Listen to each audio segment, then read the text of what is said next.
So I told this story a while ago. I think enough time has passed. I'm going to give you just a short version of it. I'm sorry if it sounds familiar.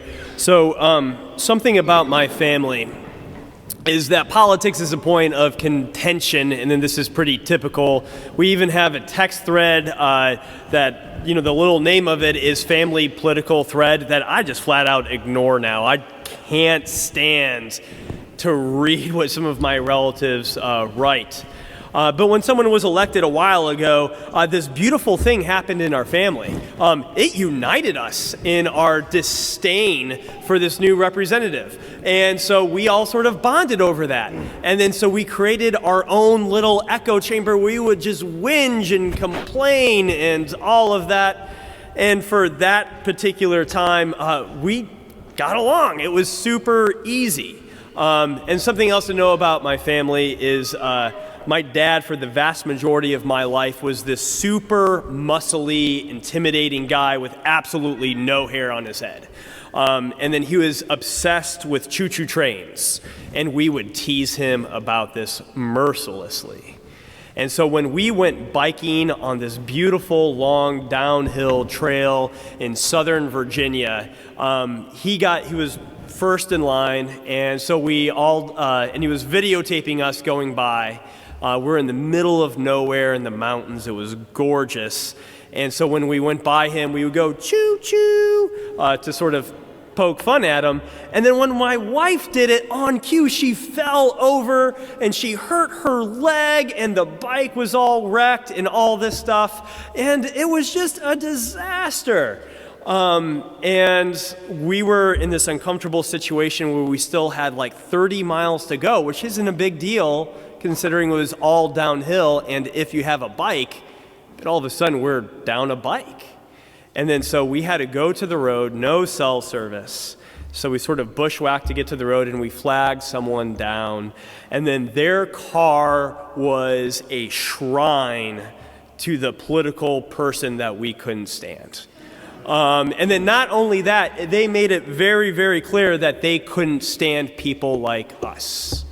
And then even though they could probably figure it out pretty quickly, when we told them that we needed help, we were taken care of. They drove for probably an hour and a half to make sure that we got what we needed. They went back to their house and got water and a first aid kit and all this stuff. And then honestly, for us, this family that was bonded by this echo chamber, we were brought up short by the genuine love that we got from this person that we would be probably making fun of if we just saw them driving down the road. And that moment is stuck with me. And then it reminds me a lot of what the bishop 2 years ago said about confirmation and joining the Episcopal Church. Bishop Porter Taylor was just a visiting bishop. He's retired and he was with us for about a year, and he did our confirmations 2 years ago, and he had sort of like this adult forum with all the candidates for confirmation beforehand, and he said that even though our worship is nearly identical to the Roman Catholic Church, what makes us distinct from them is we're brought together by common worship rather than common creed. And then so this sounds muddled and like you're splitting hairs, right? But for me, this really speaks to my soul. Catholics have common worship and common creeds, and we have them too. But for us, we don't treat our participation in this place as sort of a checklist where you can go through that catechism in the back of your book or read our 3 creeds, because we actually have 3. Most people don't know about the Athanasian Creed, but it's there too. And we just don't go through and say, like, I'm Episcopalian because I believe this, and when I find myself in error, I've got to pray about it and get re-educated. We have right now an excessive amount of people that are considering a call to be confirmed in the Episcopal Church.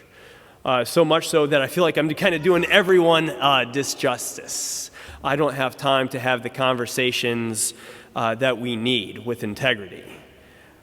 But if anyone came up to me and said, I can't stand X, Y, or Z in the creed, and I can't bring myself to say them, I'll say, well, I think you're wrong. I might even say, I think you're wrong for these reasons. But welcome to the church. What makes us a community, what brings us together, is the fact that we are here, and just for a moment, we are setting aside our doubts, our concerns, even with the people sitting next to us.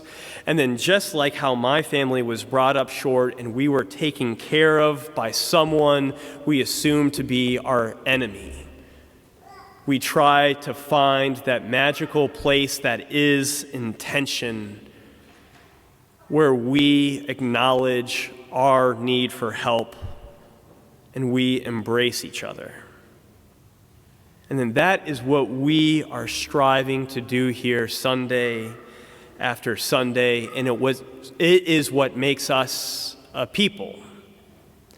And then so we try to cultivate sort of a culture around this. We have systems in place where we try to hold each other accountable. We radically try to say that the Episcopal Church welcomes you, no exception, in all of this stuff, but things will inevitably happen, so we give people due process. When egregious sin does happen, and it has happened, you call it out and you go through the process. And then we read Scripture, and then we know that Jesus is extremely skeptical about churches and religious institutions asking for money. But guess what? We do it anyways. And we do it with all of the humility in the world. And when we encounter people in this sacred space that we are striving to cultivate, where we are brought up short and we are cared for by the people we assume to be our enemies, we try to embrace them as well. And we can be armed with the knowledge that people are significantly less coherent than they think they are. And so you may believe, and you may be completely right, that your way of viewing the world makes perfect sense. But I imagine that when you try to describe it for someone, you can see all the parts, but it looks like a chopped up salad. Everything's there, but you don't necessarily see how things connect. And I know that when I try to give my worldview to other people, I will always do an insufficient job, because the world is so much more complicated than I can even begin to imagine. So when someone walks through the door and you assume that they're enemy, just remember, they make less sense than they think they do. And then there is something in them that has brought them to this place where they are in desperate need of help, just like you. And so we have this place, we have these institutions where we very humbly try to go about this business of being an institution, and I do so unabashedly because I believe our institution has something to offer our community. But then we are encountered with today's gospel, where Jesus did a fantastic job of reaching out to people who were egregious sinners, tax collectors, people who gave money to the empire, whose boot was on the neck of their neighbors, and he ate and drank with them.